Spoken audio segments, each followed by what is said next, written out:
Bismillahirrahmanirrahim. Alhamdulillahi Rabbil Alamin. Wassalatu wassalamu ala ashrafil anbiya'i wal mursalin wa ba'd. Falemderojmë Allahun Azza wa Jall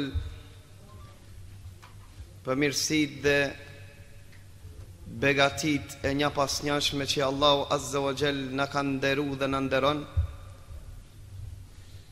Gjithashtu shprehim mirënjohje dhe falënderim të përzemërt për përgjigjen që ju keni përgjigj ftesës. Lutim Allahun Azza wa Jall për mundin dhe kohën që e keni nda. Allahu Azza wa Jall që shpërblen me Jannatul Firdaus. Njëkohësisht kërkojmë ndjesë dhe falje për shkak lokalit të ngushtë. Mirë po besoni se dëshira ka qenë më e madhe shumë se sa lokal. Dëshira për mu bashku me vëllezërit tanë dhe me bo së bashku një iftar, duke shpresu që Allahu Azza wa Jall me na shiqu me sinin e rahmetit dhe me qenë të liruar prej zjarmit e xhehenemit. Kjo është dëshira e flakt e zemrëve tona.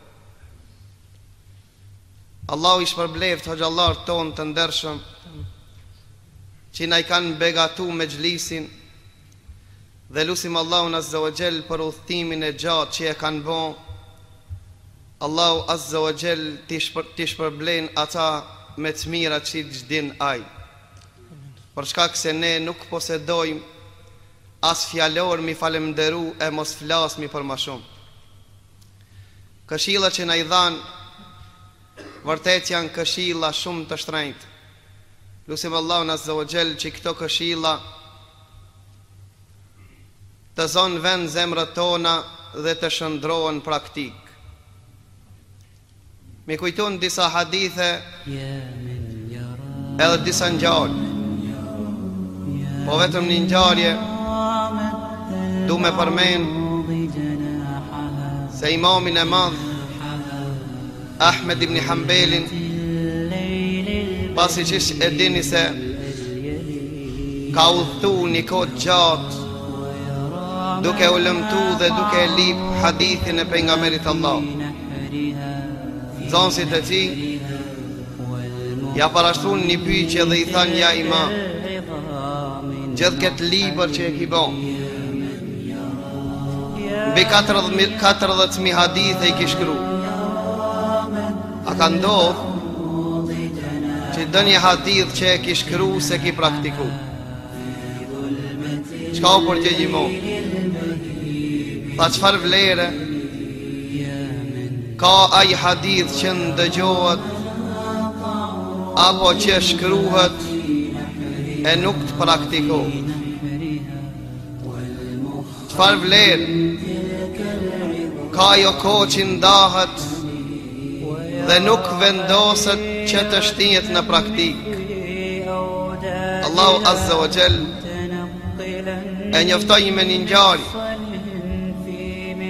pejgamberin e Allahut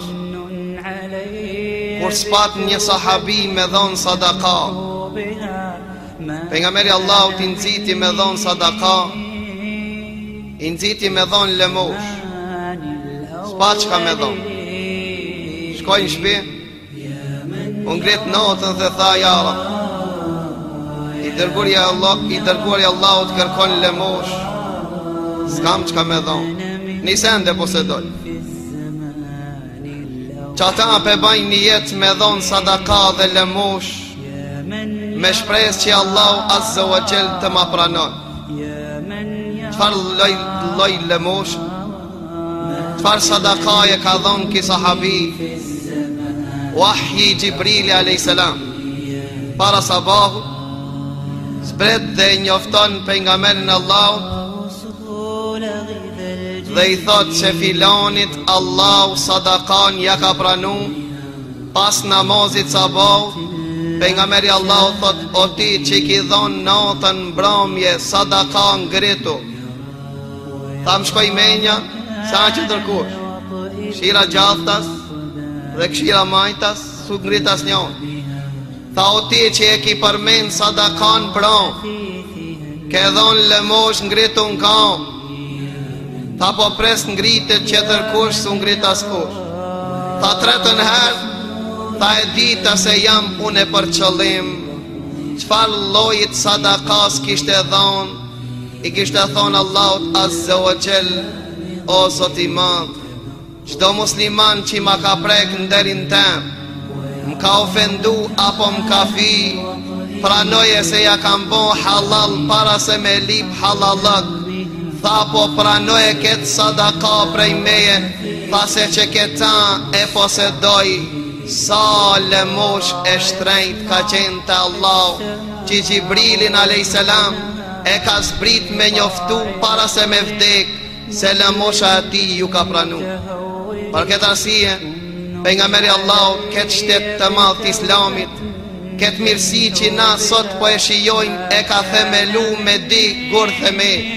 E para, e ka ndërtu xhamin që ti lidh zemrat me Allahun Azza wa Jell, dhe e dita e ka lidh me vllaznillëkin, pra kush don që të jetë i lumtur dhe të jetë i pranum, prej cilit gur themel të largohet, le ta din se kulmi përfundim ka me ra mbi kokën e ati. Këto janë bina që na ka mësu pejgamberi Allahut, e me ngjarjen e Ahmed ibn Hanbelit se zgjata, deshta me thonë që një hadith që e kena lexu e mos të kalon pa e praktiku, se pastaj him bojmë pjesë në ta që ka thonë Imam Ahmed ibn Hanbeli, qfar vlere ka hadithi që ndëgjohet apo recitohet apo shkruhet e nuk praktikohet. Erni sahabi dhe i tha ja Rasulallah, a peshe filon? Tha që ata e du për Allah. Tha e ki njoftu se e don për Allah? Tha m'ka arë morë.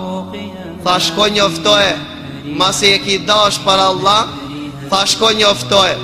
Prej sunetit pejgamberit Allah, ash me njoftu se e du për Allah, për këta se na vallahi krejtve pa dallim ju dojmë për Allah, dhe kena dëshirë që Allah t'na bashkon gjithve në Jannatul Firdaus, për shkak se du mu për Allah, dhe t'na takon me pejgambert Allah, na takon me dashamirt e ti.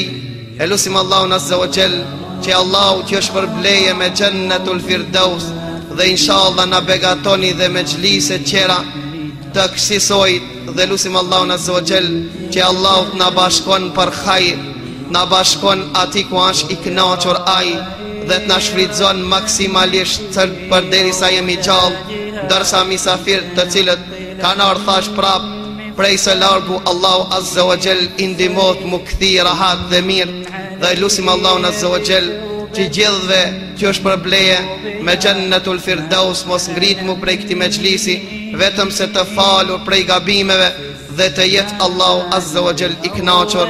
Wa aqulu qawli hadha wa astaghfirullaha li wa lakum walhamdulillahi rabbil alamin. Allahu shpërblet.